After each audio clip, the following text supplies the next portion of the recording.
Printed suit का single पल्ला लेंगे। इस ट्रिक से आप हैवी साइज के सूट की कटिंग भी कर सकते हैं। ये वो मास्टर ट्रिक है जिसे आज मैं आप सबको बताने वाला हूँ। इससे आपके शोल्डर्स पीछे की तरफ नहीं भागेंगे और आपके आर्म होल में झोल नहीं आएगा। बाजू के आर्म होल में इस राउंड शेप का देना बहुत जरूरी है, जिसके बारे में मैं आपको बताने वाला हूँ। हेलो दोस्तों, स्वागत है आपका स्टिचिंग विद रईस में। मेरा नाम है रईस और आज मैं आपको सिखाने वाला हूँ प्रिंटेड सूट की कटिंग कैसे की जाती है। ये वीडियो इतनी खास होने वाली है आपके लिए, तो जरा भी टाइम वेस्ट नहीं करेंगे। चलिए चलते हैं, वीडियो को शुरू करते हैं। शुरुआत करेंगे बॉडी के मेजरमेंट से। ये लंबाई है 41 इंच, शोल्डर 13 इंच है, सीना 36 इंच, कमर 32 इंच है, हिप 38 है, बाजू की लंबाई जो है 18 इंच है, आगे की जो बाजू की मोहरी है वो 5 इंच रहने वाली है, गला 7 इंच है और पीछे का गला 6 इंच रहने वाला है। ये प्रिंटेड सूट है जिसको आज हम इस मेजरमेंट के साथ काटने वाले हैं। हम इसका सिंगल पल्ला कर लेंगे क्योंकि हम आगे का पार्ट और पीछे का पार्ट अलग अलग काटने वाले हैं। इसमें गले का डिजाइन भी प्रिंट है, तो हमें इसका खास ध्यान रखना है। इसका बीच का सेंटर हमें गले से ही बनाना होगा।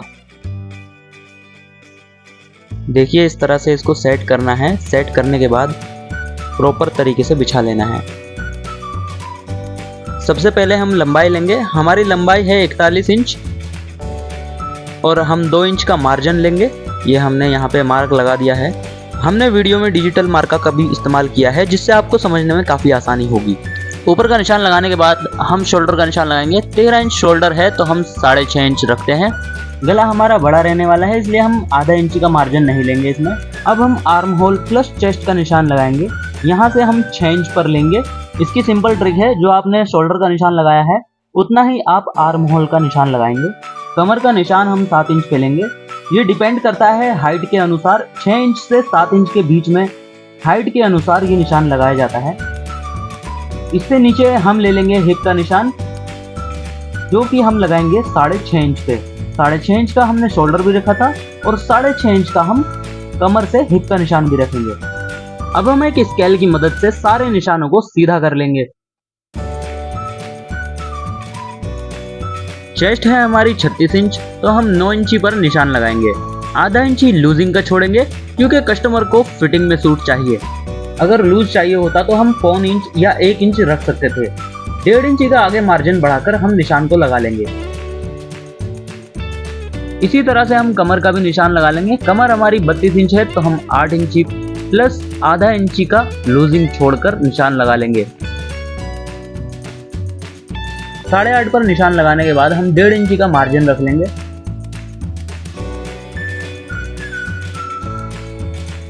सेम इसी प्रोसेस से हम हिप का भी निशान लगाएंगे। हिप हमारी 38 इंच है तो 38 इंच का 1/4 9.5 आता है। हम 10 इंची पर निशान लगा लेंगे, आधा इंची बढ़ाकर। अब यहाँ हमें 1.5 इंची का मार्जिन नहीं रखना है। यहाँ पे हम सिर्फ 1 इंच का रखेंगे, क्योंकि यहाँ पे दामन मुड़ेगा और दामन का मार्जिन अगर ज्यादा होगा तो हमें दिक्कत होने वाली है। हमारे कस्टमर को दामन सीधे चाहिए। 11 इंची का निशान हिप का लगाया है तो 11 इंच का ही दामन का भी निशान लगा लेंगे।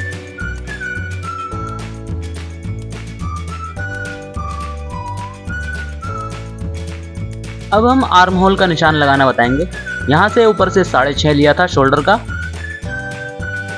ठीक इससे आधा इंच कम 6 इंच पर एक निशान लगाएंगे हम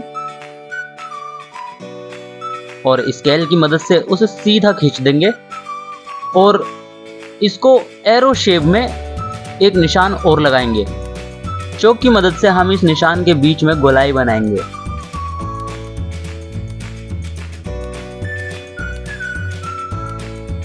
अगर आपके पास ये वाला स्केल है तो आपको कटिंग करने में काफ़ी आसानी होने वाली है, क्योंकि ये बहुत यूजफुल है। अगर नहीं है तो घबराने वाली कोई भी दिक्कत नहीं है। मैं प्लेन स्केल से ही आपको कटिंग करने का तरीका बताऊंगा। अब हम स्केल से सारे निशानों को सीधा करेंगे। तब तक आपसे गुजारिश है, हमारी वीडियो को लाइक करके चैनल को सब्सक्राइब करना ना भूलिए और हाँ, बेल आइकन ऑन जरूर करिएगा।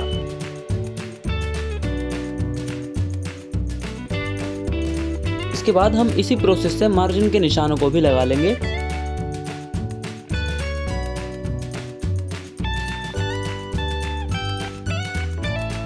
सबसे पहले हम नीचे से जो एक्स्ट्रा मार्जिन है उसे हम काट कर सीधा कर देंगे।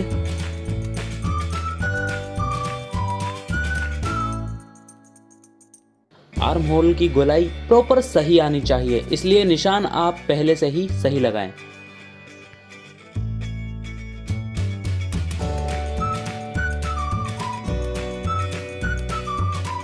हमारे सूट का आगे का हिस्सा कट गया है, अब हम पीछे का हिस्सा काटेंगे। कपड़ा बचाने के लिए हम साइड से ये पल्ला निकालेंगे और उतना ही बिछाएंगे जितनी हमें ज़रूरत है। बाकी बचे कपड़े को हम आस्तीन बनाने में इस्तेमाल करेंगे। सामने का पल्ला रखकर सेट कर लेंगे। एक चीज़ का खास ध्यान रखना है, आर्म होल हमें गोलाई से बाहर रखना है, यानी कि हम आधा इंची शोल्डर ऊपर रखेंगे और 1 इंच गोलाई की तरफ से हम बैक का पल्ला बाहर रखेंगे। ये बहुत ज़रूरी है, नहीं तो आपका सूट शोल्डर की तरफ से पीछे की तरफ भागेगा और आर्म होल से झोल आएगा।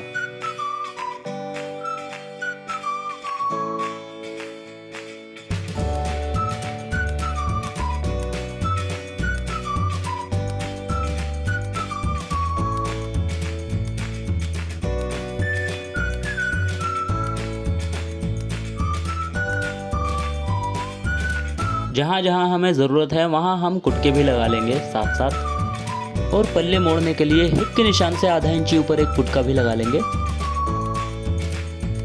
शोल्डर की तरफ से बैक का पल्ला मैंने एक्स्ट्रा इसलिए रखा है कि ये हैवी साइज है। अगर आपका साइज नॉर्मल है तो आप इसको बराबर भी रख सकते हैं, लेकिन शोल्डर की गोलाई सेम ऐसे ही रहेगी। पीछे की गोलाई और आगे की गोलाई में तकरीबन 1 इंच का फर्क जरूरी है। सामने का गला 6 इंच रहने वाला है और पीछे का गला 7 इंच रहेगा।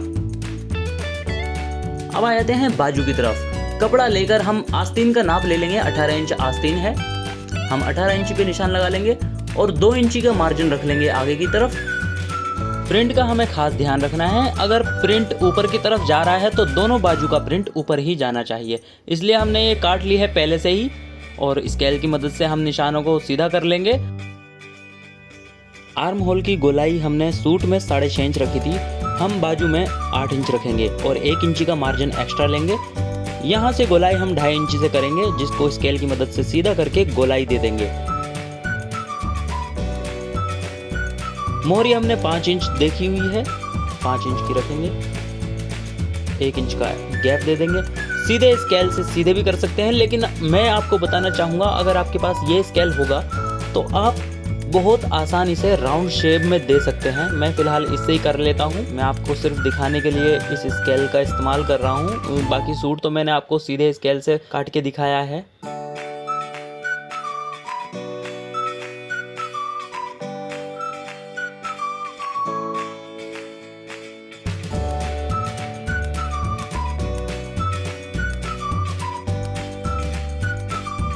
देखिए बाजू में ये जो शेप है ना, ये देनी बहुत ज़रूरी है। जैसे हमने सूट के फ्रंट और बैक के पल्ले में दी थी, उसी तरह से फ्रंट और बैक का पल्ला बाजू का भी रखना है। एक तरफ साइड से गोलाई और दूसरी साइड से गहराई होनी चाहिए। दोस्तों आपका ये एक्सपीरियंस कैसा रहा? अपनी प्रतिक्रिया कमेंट के रूप में हमें भेज सकते हैं। वीडियो को लाइक करके चैनल को सब्सक्राइब करना ना भूलें। ऐसे ही मजेदार वीडियो देखने के लिए हमारे चैनल के साथ बने रहें। Happy stitching.